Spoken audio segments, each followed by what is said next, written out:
చిన్నప్పుడు మనం పుస్తకాలలో ఒక కథ చదువుకున్నాం. ఒక తండ్రి మంచాన పడతాడు. పడ్డ తర్వాత ఇద్దరు కొడుకులను పిలుస్తాడు. పిలిచి ఒక కట్టలా కట్టున్నటువంటి కొన్ని కర్రలు ఉన్నటువంటి వాళ్ళకు ఆ కట్ట ఇచ్చేసి దాన్ని విరవమని చెప్తాడు. ఒక్కో కొడుకు ఇచ్చి విరవమన్నప్పుడు వాళ్ళు విరవలేకపోతారు దాన్ని. అప్పుడు ఏం చేస్తాడు తండ్రి, ఆ మూటను విప్పేసి ఒక్కొక్క కర్రను తీసి వాళ్ళకి ఇస్తారు. అప్పుడు వాళ్ళు దాన్ని ఈజీగా ఇరుస్తారు. కలిసి ఉంటే ఎట్లా ఉంటుంది, ఒక కట్టగా ఉన్నప్పుడు దాన్ని విరవలేము, దాన్ని ఏం చేయలేము.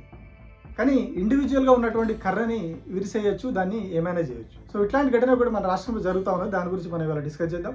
మీరందరూ కూడా ఛానల్ని సబ్స్క్రైబ్ చేయండి, అట్లాగే వీడియోని మీ ఫ్రెండ్స్తో షేర్ చేయండి, మీ అభిప్రాయాన్ని కామెంట్ రూపంలో కూడా తెలియజేయండి. బీఆర్ఎస్ను దెబ్బకొట్టడానికి అటు బీజేపీ కావచ్చు, ఇటు కాంగ్రెస్ కావచ్చు చాలా తీవ్రంగా ప్రయత్నం చేస్తున్నాయి. మరి ముఖ్యంగా అటు మోడీ కావచ్చు, ఇటు రేవంత్ రెడ్డి చాలా పకడ్బందీగా ఈ ప్రణాళికను అమలు చేస్తూ ఉన్నారు బీఆర్ఎస్ను దెబ్బకొట్టడానికి. ఇందులో భాగంగా కేసీఆర్కు కుడి భుజం లాగా ఉన్న వ్యక్తులందరినీ కూడా ఒకరొక్కరిని లాగేసే ప్రయత్నాలు, దెబ్బకొట్టే ప్రయత్నాలు రెగ్యులర్గా జరుగుతూ ఉన్నాయి.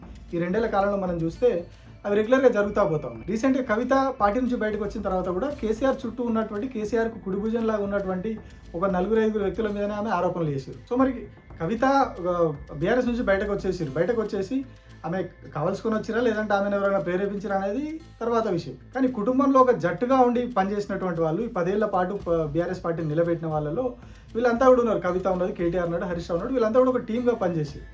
జగదీష్ రెడ్డి కావచ్చు, ప్రశాంత్ రెడ్డి కావచ్చు, సంతోష్ రావు కావచ్చు, వీళ్ళందరూ కూడా కేసీఆర్ నెక్స్ట్ ప్లేస్లో ఉండి అందరూ కూడా పనిచేసుకుంటూ వచ్చారు. కానీ ఇప్పుడు కవిత బయటకు వెళ్ళిపోయింది. కవిత బయటకు వెళ్ళిపోయి ఎవరైతే మిగతా నెక్స్ట్ టు కేసీఆర్ ఉన్న టీం ఉందో ఆ టీం అందరి మీద ఆరోపణలు చేస్తూ ఉన్నారు. సో అంటే కవిత ఒక నెంబర్ తగ్గిపోయింది ఇందులో టీంలో. సో ఇప్పుడు నెక్స్ట్ ఆ టీం మీద పడతా ఉన్నారు. ఒకవైపు రమ్యారావు వెళ్ళి సంతోష్ రావు మీద అవినీతి ఆరోపణల మీద కంప్లైంట్ ఇచ్చారు రీసెంట్గా. ఇట్లా ఒక్కొక్కరి మీద కేసులు పడతా ఉన్నాయి. అటు కేటీఆర్ మీద ఫార్ములా రేస్ కేసు, కేసీఆర్ మీద కాళేశ్వరం కేసు, ఇటు హరీష్ రావు మీద కూడా కాళేశ్వరం కేసు, ఇప్పుడు కొత్తగా మళ్ళీ ఫోన్ ట్యాపింగ్ కేసు. సో ఇప్పటివరకు 2 ఏళ్ళుగా జరుగుతున్న ప్రచారం ఏంటి అంటే హరీష్ రావు, సంతోష్ రావు, కేసీఆర్ వీళ్ళంతా కలిసి, లేదు అంటే కేసీఆర్ పక్కన ఉన్నటువంటి హరీష్ రావు, సంతోష్ రావు వీళ్ళు అందరి ఫోన్లు ట్యాప్ చేసిర్రు, ఇంక్లూడ్ కవిత ఫోన్లు, కవిత భర్త ఫోన్లు ఇవన్నీ ట్యాప్ చేసిర్రు. రేవంత్ రెడ్డి, కొండల్ రెడ్డి, ఇట్లా రేవంత్ రెడ్డి ఫ్యామిలీ అందరి ఫోన్లు ట్యాప్ చేసిర్రు అని చెప్పేసి చాలా కాలంగా వార్తలు వస్తూ ఉన్నాయి. 2 ఏళ్ల నుంచి ప్రభుత్వ అనుకూల మీడియా మొత్తం అవే వార్తలు రాస్తూ ఉన్నది. ఎలక్ట్రానిక్ మీడియా కావచ్చు, ప్రింట్ మీడియా కావచ్చు, కంప్లీట్గా వాటి మీదనే ఉన్నది. హరీష్ రావు కూడా ఉన్నాడు ఫోన్ ట్యాపింగ్ చేసిన దాంట్లో. ఆయన ఆదేశాలతోనే, ఆయన చెప్పడం వల్లే, సంతోష్ రావు చెప్పడం వల్లే ఫోన్లన్నీ ట్యాప్ అయినాయని చెప్పేసి వాళ్ళు ప్రచారం చేస్తూ ఉన్నారు. సో ఇది 2 ఏళ్ల వరకు నడుస్తూ వచ్చింది ఇప్పటి వరకు. సో నిన్న హరీష్ రావుని సిట్ విచారణకు పిలిచింది, విచారణకు పోయిండు, హాజరై బయటకు వచ్చింది.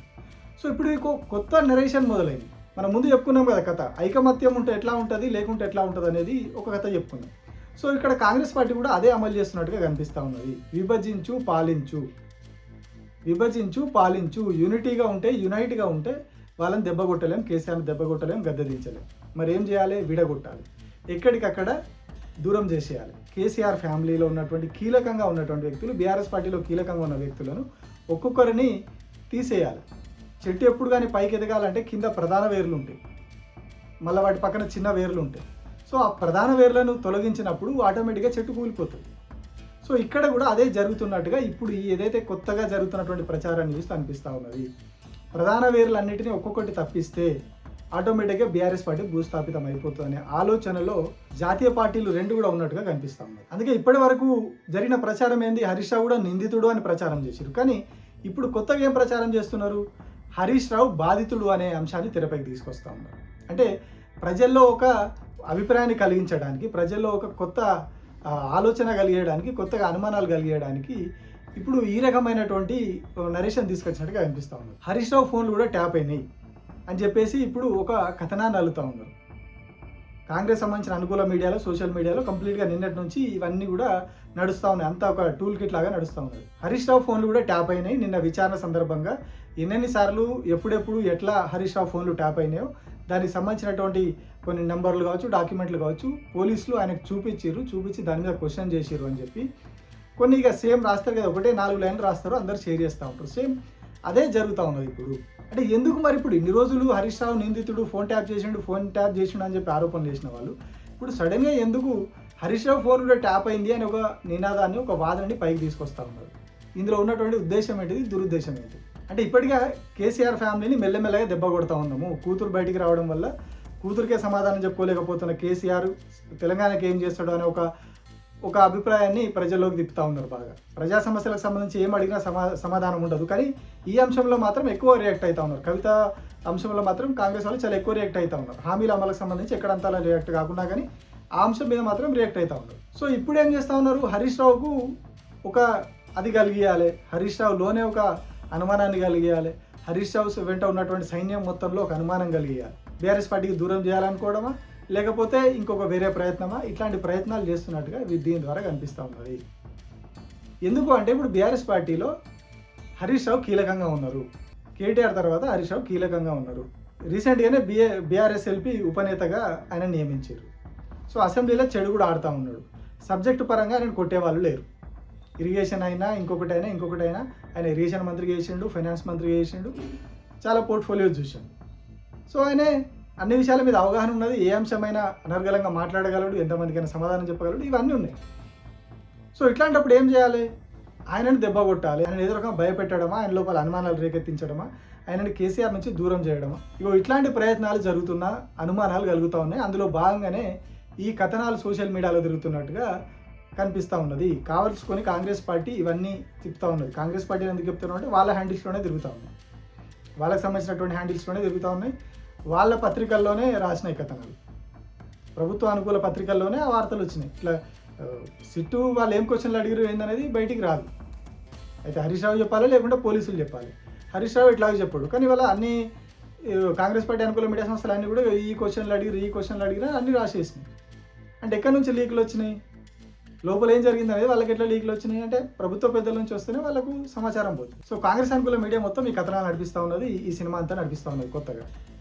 అంటే ఇప్పుడు ఇద్దరు బలంగా నిలబడ్డారు, కేటీఆర్ హరీష్ రావు ఇద్దరు కూడా బలంగా నిలబడి బీఆర్ఎస్ పార్టీని ముందు తీసుకుపోతా ఉన్నారు. పబ్లిక్ ఇష్యూస్ కావచ్చు, ప్రభుత్వ వైఫల్యాలు కావచ్చు, అన్నిటి మీద వాళ్ళే మాట్లాడుతూ ఉన్నారు. సో వాళ్ళని దెబ్బ కొట్టాలి, నెక్స్ట్ సంతోష్ రావు మీద రమ్యారావు కేసు పెట్టడం, ఇవన్నీ కూడా పరిణామాలు మనం గమనిస్తే అందులో అర్థమయ్యేది ఏంటి అంటే అల్టిమేట్గా బీఆర్ఎస్ పార్టీని కేసీఆర్ని దెబ్బ కొట్టాలనే ఒక పకడ్బందీ ప్రణాళిక ప్రకారం వీళ్ళందరూ కూడా ముందుకు పోతూ ఉన్నారు.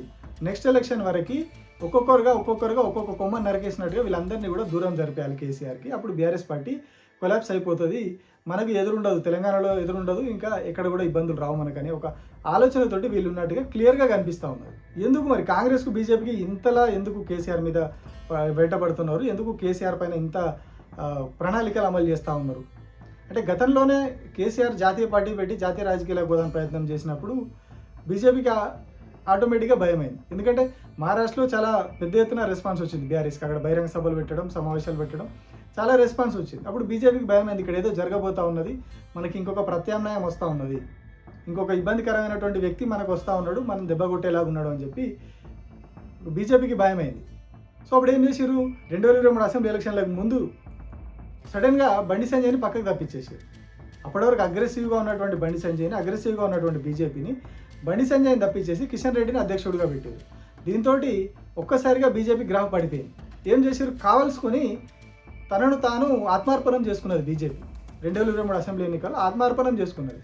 దేనికోసం, కేసీఆర్ని ఓడగొట్టడానికి. బీజేపీ ఒకవేళ పోటీలో ఉండి కొన్ని సీట్లు వాళ్ళు లాగేసుకుంటే కొంత ఓటు బ్యాంక్ చీలిపోతే, ఈ ఓట్లు బ్యాంక్ చీలిపోయే దాంట్లో కాంగ్రెస్కు ఓట్లు తగ్గిపోయి బీఆర్ఎస్కు ఓట్లు పెరిగి ఎక్కడన్నా బీఆర్ఎస్ గెలిచే అవకాశం ఉంటుంది. సో అట్లాంటి పరిస్థితి రావద్దు అని చెప్పి కంప్లీట్గా బీజేపీ సైడ్ అయిపోయింది. ఈ ఓట్లు చీలిపోవడం వల్ల ఏం జరిగింది, స్వల్ప మెజారిటీతోటి 2-3% ఓట్ల తేడాతోని కాంగ్రెస్ పార్టీ అధికారంలోకి వచ్చింది. అంటే అక్కడ బీజేపీ కావాల్సుకుని వెనక్కి తగ్గింది. ఎందుకు, వీళ్ళని దెబ్బ కొట్టడానికి అక్కడ బీజేపీ వెనక్కి తగ్గింది. సో ఇప్పుడు సేమ్ కాంగ్రెస్ రేవంత్ రెడ్డి లక్ష్యం కూడా అదే కదా, మళ్ళీ అధికారంలోకి రావాలి అంటే వీళ్ళని ఎదగనియద్దు, నిలబడనియద్దు, రాష్ట్రంలో పార్టీని కావచ్చు, కేసీఆర్ని కావచ్చు నిలదొక్కుకోకుండా చేయాలి.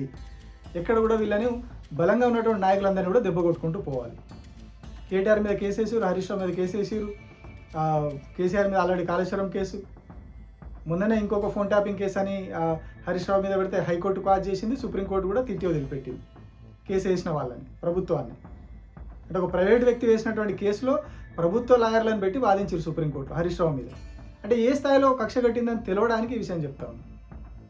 అంటే ఇట్లా మూకుమ్మడిగా చేసి ఒక యునైట్గా ఉన్నటువంటి పార్టీని, యునైట్గా ఉన్నటువంటి వ్యక్తులందరినీ కూడా ఒక్కొక్కరిని విడగొట్టాలి, విభజించాలి, ఓట్లు రాబట్టుకోవాలి, ఇది వీళ్ళ ప్లాన్గా కనిపిస్తూ ఉన్నది. అందుకే ఈ లీకులు ఇవ్వడం, ఈ సోషల్ మీడియాలో ప్రచారం, హరీష్ రావు ఫోన్లే ట్యాప్ అయినాయని చెప్పేసి కొత్తగా ఒక నరేషన్ని బయటికి తీసుకురావడం, ఇదంతా కూడా ప్రీ ప్లాన్డ్గా కేవలం ఇదేదో హరీష్ రావు ఒకరిని డ్యామేజ్ చేయడానికి కాదు, కంప్లీట్గా బీఆర్ఎస్ పార్టీని, కేసీఆర్ పొలిటికల్ కెరీర్ని ఇదంతా కూడా ఒక మచ్చలాగా పోయాలి.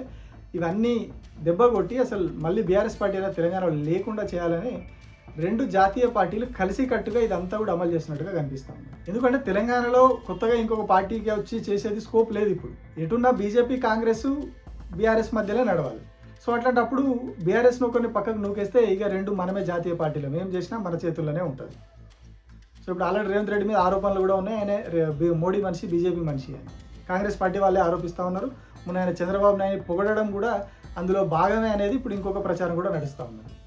ఎన్డీఏ కూటమిలో ఉన్నటువంటి చంద్రబాబును పొగడ్తలతో ముంచెత్తడం, తెలుగుదేశం పార్టీని పొగడ్తలతో ముంచెత్తడం కూడా ఆ దోస్తాన్లో భాగం అని చెప్పి ప్రచారం కూడా నడుస్తూ ఉంది.